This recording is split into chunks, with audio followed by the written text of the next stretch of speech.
कि जो जाहिर है प्रोक्रिएशन नहीं हो रही तो यूथ भी आपकी काफ़ी लिमिटेड होगी, इसीलिए आप कनाडा देख लें, बाकी ममालिक देख लें, कोरिया वगैरह देख लें, उन्होंने अपनी यूरोपियन कंट्रीज। इमिग्रेशन ओपन की है, वो इसी वजह से की है ताकि यहाँ से लोग जो है वो आ सके और वो वहां पे जाके काम कर सके। तो बेसिकली एसेट ही आपका लोग हैं, बेशक। तो जहां पे लोग ज्यादा हैं तो वो उसी के अंदर इन्वेस्ट करेंगे, गिवन दैट कि पॉलिटिकल सिचुएशन बेहतर हो। आज से बहुत साल पहले मलेशिया के अंदर इन्वेस्ट किया गया था, और मलेशिया आप देख लें कहाँ से कहाँ चली गई है। अस्सलाम वालेकुम व्यूवर्स, मैं हूं आपका होस्ट मुबीन अहमद और आप देख रहे हैं सोशल अलायंस।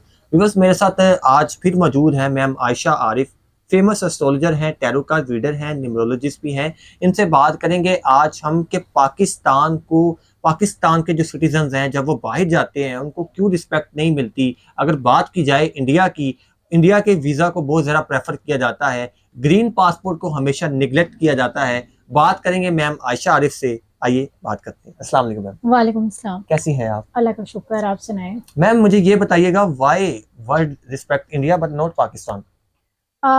इसकी वजह मेजरली ये है कि इंडिया की इकॉनमी बहुत ज़्यादा स्ट्रॉन्ग है, और जितने भी बाहर के मुल्क के जो मेजर जो कंट्रीज़ हैं, जो फर्स्ट वर्ल्ड कंट्रीज़ जिनको हम कहते हैं, वर्ल्ड पावर जिनको हम कहते हैं, वो बेसिकली इंडिया के अंदर उनकी जो तादाद है उसकी वजह से उनके अंदर काफ़ी ज़्यादा इन्वेस्ट करने की कोशिश करती है।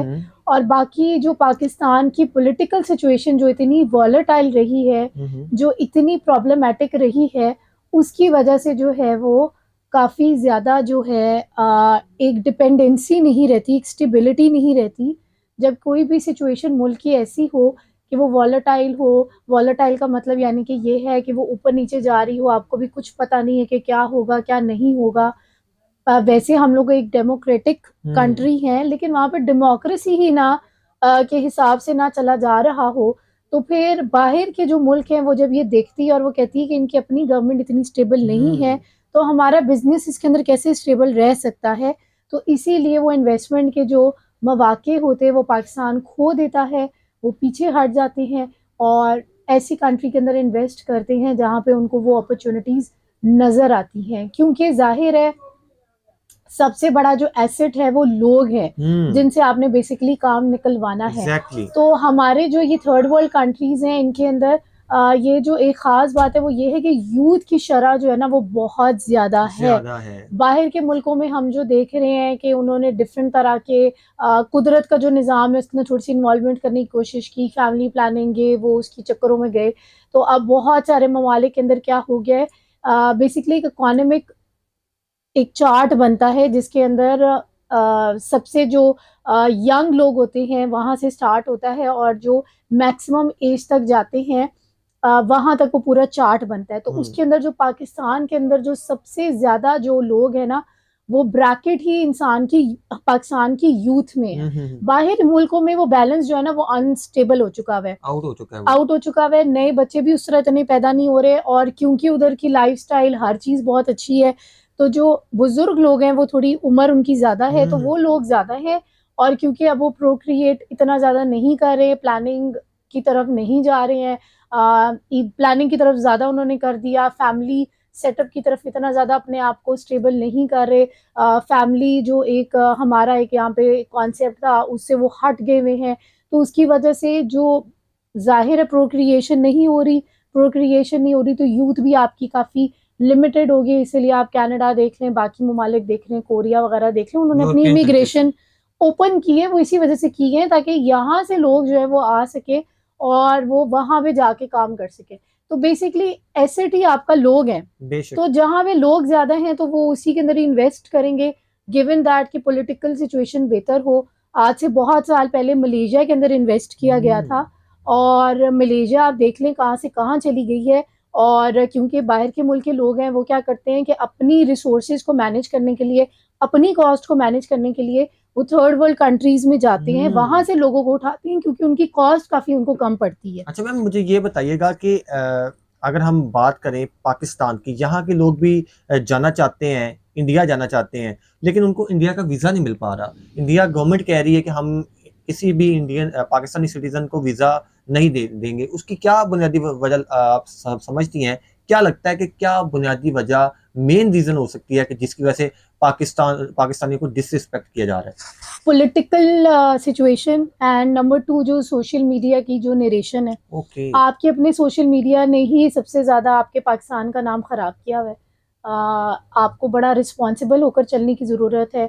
मैं अगर यहाँ पे बैठी हुई हूँ तो मैं बड़े 10,000 लोगों को रिप्रेजेंट करके पाकिस्तान को रिप्रेजेंट करने के लिए बैठी हूँ ना, जब मैं एक सोशल मीडिया के ऊपर आई हूँ। तो हम लोगों के अंदर ये एक चीज़ होनी चाहिए, हमें इंसान की गलतियाँ सबसे होती हैं, उसको ओन करना, अकाउंटेबल होना अपनी बात है। लेकिन आप जैसे एक बात की जाती है कि don't dry your dirty laundry in public, तो हमारे पाकिस्तानी सोशल मीडिया ने जो है वो पैसों की खातिर या आई डोंट नो इमेज की खातिर थोड़ी सी उन्होंने मीडिया ने बड़ा इमेज गलत पोर्ट्रे किया, और फिर उसकी वो ऐसे इतनी रिस्पॉन्सिबिलिटी भी नहीं ले रहे, अकाउंटेबिलिटी भी नहीं ले रहे उसको ठीक करने के लिए। तो जाहिर है जो दिखता है वही बिकता है। तो अब बहुत सारे बाहर के मुल्क के लोग हैं, वो पाकिस्तान आ रहे हैं, वो पाकिस्तान के एक अच्छा इमेज पोर्ट्रे कर रहे हैं, लेकिन वो शायद वही लोग ही उस तरह पोर्ट्रे कर सकते हैं जो कि बेसिकली कोई और नहीं पोर्ट्रे कर सकता। लेकिन सबसे बड़ी एक ये भी वजह है कि हम लोग ना बहुत कंफ्यूज्ड भी हैं कौम, हम लोग बहुत कंफ्यूज्ड कौम है, हम लोगों के ऊपर बहुत सारे चीज़ों का इन्फ्लुएंस है। तो जब एक इंसान कंफ्यूज रहता है और कौमियत के ऊपर यकीन नहीं रखता, जिसके बेसिस के ऊपर आपका मुल्क बना था, ला इलाहा इल्लल्लाह, दो कौमी नज़रिया, हमने इलामा इकबाल को नहीं इतना पढ़ते, हमें कायद आज़म का नहीं पता, हमें अपने बाकी सारे स्टार्स और उन सब चीज़ों का पता है, हमें अपने कौमी हीरोज़ का नहीं पता। अगर हम आजकल देखें कितनी चीज़ें चल रही हैं, लोग जो है वो बनाते हैं, कॉस्ट्यूम्स वगैरह चल रहा है। मैं भी देख रही थी एक निजी इदारे के अंदर जो है वो बॉलीवुड डे मनाया गया है। तो कोई पाकिस्तानी डे नहीं मनाया गया ना। पाकिस्तानी हीरोज़ कौन है, क्या आपको पता है? क्या आपको पता है कि इस्लामिक हीरोज़ क्या है? आपको इतने इस्लामिक हीरोज़ का भी नहीं आइडिया है। जबकि मैं एक बड़ी अच्छी चीज़ पढ़ रही थी जिसके अंदर हमेशा से, ये नाजरीन मेरा मोबाइल फ़ोन है जो कि नमाज की एक वो दे रहा है। अल्लाह ताला का कलाम है, मेरे रिस्पेक्ट के लिए खामोश होना पड़ा। तो मैं क्या बात कर रही थी, मैं बात कर रही थी कि हमें अपने इस्लामिक हीरोज़ का ही नहीं पता, जबकि वो हीरोज़ थे, वो उस ज़माने में जंग लड़ते थे। जंग जो है वो किस तरह लड़ते थे, तलवारों से लड़ते थे ना, घोड़ों से लड़ते थे, ऊँटों से लड़ते थे। तो हम लोग तो खुद इन इट सेल्फ एक हीरो हैं। हमारे जो सहाबा कराम हैं, जो हमारे नबी करीम सल्लल्लाहु अलैहि वसल्लम है, लेकिन हम लोगों ने अपने उनके उस एस्पेक्ट को कभी स्टडी नहीं किया, कभी पढ़ा नहीं। तो हम लोग जो है ना वो, हम लोगों के स्टडी जो है ना पीछे मटेरियल वो बड़ा वीक है। हम लोग बहुत सारे एक्सटर्नल जो इन्फ्लुएंसेस हैं उससे हम मुतासिर होते हैं। जो हमारे पास अपना कल्चर और अपना रिलीजन जो अल्लाह ताला ने हमें अदा किया है, हम उसको छोड़कर जब बाहर की दुनिया में देखेंगे और उसको नहीं अपनाएंगे तो फिर ऑब्वियसली इस तरह तो होगा। मैम हमने देखा है कि काफ़ी ज़्यादा मल्टीनेशनल कंपनीज जो हैं इंडिया में आकर इन्वेस्टमेंट कर रही हैं। गूगल के जो सीईओ हैं वो इंडियन है, अगर हम बात करें यूट्यूब के सीईओ की वो भी इंडियन है। मतलब जहाँ पर हम हाथ डालेंगे वो सीईओ जो है उनको चलाने वाले जो हैं, जो उनके रिप्रेजेंटेटिव हैं या कंसल्टेंट हैं, वो हमें इंडियन नज़र आते हैं। जो पाकिस्तान में अल्लाह ताला ने मैंगो दी है वो और किसी भी दुनिया में किसी जगह पे नहीं दिया। और मजे की बात ये कि हम लोगों को वो खाने के लिए भी नहीं मिलता मैंगो, वो सारा एक्सपोर्ट कर दिया जाता है। तो जो आप लोगों की स्ट्रेंथ है आपको उसके ऊपर काम करने की जरूरत है। हम बगैर रिसर्च के बात नहीं कर सकते। ये भी देखिए आपने एक तासुब बना दिया कि जी वहां पे वो लोग चोर कहते हैं। मैं सऊदी अरेबिया गई थी, वहां पे जितनी भी टेक्सटाइल थी, मैं जिस होटल में रही हूँ वो मेड इन पाकिस्तान है। पाकिस्तान की जो है वो इंडस्ट्रियल कंट्री नहीं है, वो एग्रीकल्चरल कंट्री थी। हमारे एग्रीकल्चर रिलेटेड कितने इंसेंटिव्स है जिसके ऊपर काम किया जाता है। मुझे खुद ऑनेस्टली, मैं अभी इतनी बात कर रही हूँ, मुझे खुद भी नहीं इतने सही पता कि एग्रीकल्चर रिलेटेड हम क्या क्या काम कर सकते हैं। एक तो हमारा रिलीजन आ जाता है। हमारी ईदी साहब है, उन्होंने कितना काम किया, खिदमत की उन्होंने, खिदमत में खुदाई है। आप यहाँ पर बैठ कर एक टीवी के अंदर अगर ईदी साहब को भी कुछ ना कुछ इस तरह की बात, उसके ऊपर भी एक डिस्कशन शुरू हो जाती है तो पीछे क्या रह जाता है। ठीक है, तो आपको अपने रूट्स के ऊपर, अपने लोगों के ऊपर एतबार करने की जरूरत है। हम क्या करते हैं कि हम एक बंदा आगे बढ़ा होता है ना, हम उसको पीछे खींचने की कोशिश करते हैं। हम अपने कंफर्ट जोन से बाहर नहीं निकल रहे।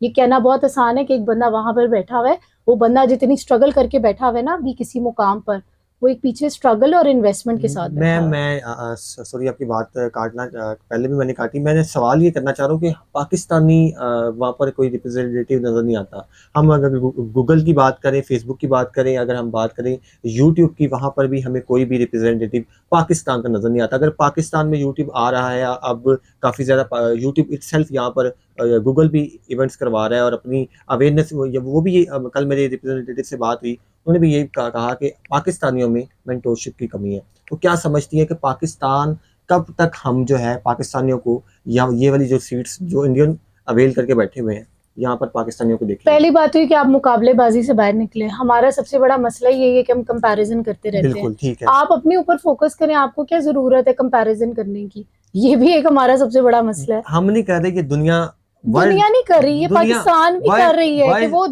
देखो उसके पास 4 करोड़ का घर है, हमारे पास 4 करोड़ का घर क्यों नहीं है? ठीक है। आप ये देखिए कि आपके पास क्या है। ये एक पाकिस्तानी मेंटालिटी है, ये एक मसला है, ये हमें मानने की जरूरत है। ठीक है। क्योंकि हम लोग जो है वो एक जो बेसिक चीज थी, इस्लाम जो है ना वो डिसिप्लिन सिखाता है। इस्लाम मोटिवेशन नहीं सिखाता, इस्लाम डिसिप्लिन सिखाता है। जब दिल नहीं भी कर रहा ना तब भी काम करना है, जब दिल नहीं भी कर रहा नमाज पढ़नी है, जब दिल नहीं भी कर रहा खिदमत करनी, जब दिल नहीं भी कर रहा ना इबादत करनी है। डिसिप्लिन, हमारे अंदर डिसिप्लिन की कमी है। हम लोग ये कहते हैं यार हमारा दिल नहीं कर रहा, हम मोटिवेटेड नहीं है, हम ये नहीं है, हमारे मसले इतने हैं। जब आप मसलों की बात करते रहते हैं तो मसले ही बनते हैं। आप ये देखें अब पाकिस्तान के अंदर भी इतनी सक्सेस स्टोरीज हैं, आप उनको भी हाईलाइट करें, आप उनको भी आगे बन के बने। ये हमारी यूथ की भी रिस्पॉन्सिबिलिटी है, आपकी भी as a social media personal जो है वो एक रिस्पॉन्सिबिलिटी है।